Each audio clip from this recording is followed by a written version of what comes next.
Bapak Kapolri, perlu nih Bapak ketahui bahwa mantan suami saya, Kombes Pol Enjang Hasan Kurnia, memberikan 2 kendaraan yang bermasalah alias mobil bodong kepada kedua putri saya. Kejadiannya beberapa bulan yang lalu, kedua putri saya dihadang oleh para debt collector di waktu yang berbeda. Saat itu putri saya ketakutan dan juga merasa malu karena para debt collector ingin menyita mobil tersebut di tengah jalan. Dan akhirnya 2 mobil bodong itu ditarik sama mantan suami saya. Jadinya anak saya nggak punya kendaraan. Alhamdulillah ibu saya memberikan mobil baru kepada putri pertama saya karena merasa sangat membutuhkan. Nggak malu? Hah? Harus ibu saya, harus keluarga saya, atau adik saya yang pengusaha yang kamu bebani untuk kebutuhan anak-anak. 13 tahun, harta dari hasil pernikahan kita saya tidak ambil loh.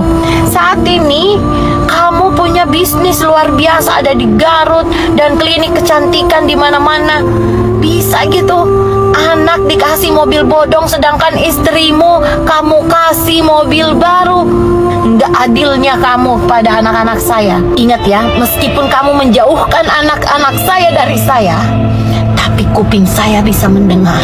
Kamu telah membuat putri pertama saya menangis histeris di depan ibu saya dan adik saya yang pengusaha itu. Kamu meminta ibu saya untuk menarik mobil pemberian ibu saya hanya karena anak saya tidak mengurus STR kedokterannya. Kamu itu bisanya cuma menyalahkan anak saya. Kamu gak pernah introspeksi diri. Kenapa anak itu bisa sampai seperti itu? Kamu cuma hanya selalu menyalahkan anak-anak saya di hadapan ibu saya dan adik saya. Biadab kamu itu. Selama ini saya diam. Inilah yang membuat saya koar-koar di media sosial. Ini yang membuat saya marah. Buka nih topeng kamu nih. Luarnya nih tampilannya, kamu ini tampilannya alim, sholat 5 waktu puasa Senin Kemis, tapi sifat kamu dakjal. Ingat ya, kamu tuh nggak punya moral. Kamu tuh nggak bisa mendidik anak dengan baik, apalagi istri kamu yang jelas-jelas dia cuman orang lain. Sebaik-baiknya istri kamu sama anak saya, tapi dia nggak tulus. Dia pernah melakukan kekerasan pada anak saya. Pasti dia hanya akan pentingkan dirinya sendiri dengan anak-anaknya. Kalau kamu tidak bisa urusin STR anak saya, tidak usah kamu bebani ibu saya dan adik saya yang pengusaha itu. Saya bisa mengurusnya. Coba kamu ngasih tahu saya pasti akan bisa ngurusin urusan anak saya. Selama ini kamu itu tidak pernah menganggap saya ibu kandung dari anak-anak saya. Kamu itu nggak pernah melibatkan urusan anak-anak. Kamu ini pengen dihargain tapi nggak bisa menghargai orang lain. Kamu itu sukanya mencubit tapi nggak mau dicubit.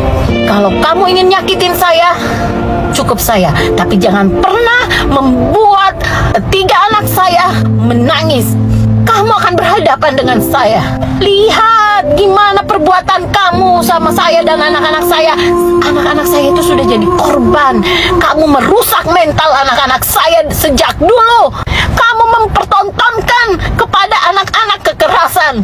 Kamu jorokin saya ke penjara di depan anak-anak saya. Sekarang kalau anak-anak saya nggak ikutin kemauan kamu, kamu bisanya jelek-jelekin anak-anak saya. Kamu bisanya nyalahin anak saya. Hey, saat ini saya keluar-keluar supaya semua orang yang sudah kamu ceritakan tentang fitnah dan kebohongan tentang saya, bahwa kamu tuh pembohong ulung. Jika anak-anak saya ada masalah atau ada urusan atau ada kesalahan, kasih tahu saya. Kenapa kamu takut kepada saya? Justru saya yang harus jijik sama kamu. Tapi demi anak-anak saya masih mau rela loh komunikasi dan baik-baikan dan berdamai dengan kamu demi masa depan dan psikologis anak-anak saya. Cukup saya yang sudah kamu hancurkan mentalnya. Cukup saya yang sudah terganggu jiwanya sampai saya harus menderita gangguan kecemasan. Jangan sampai anak-anak saya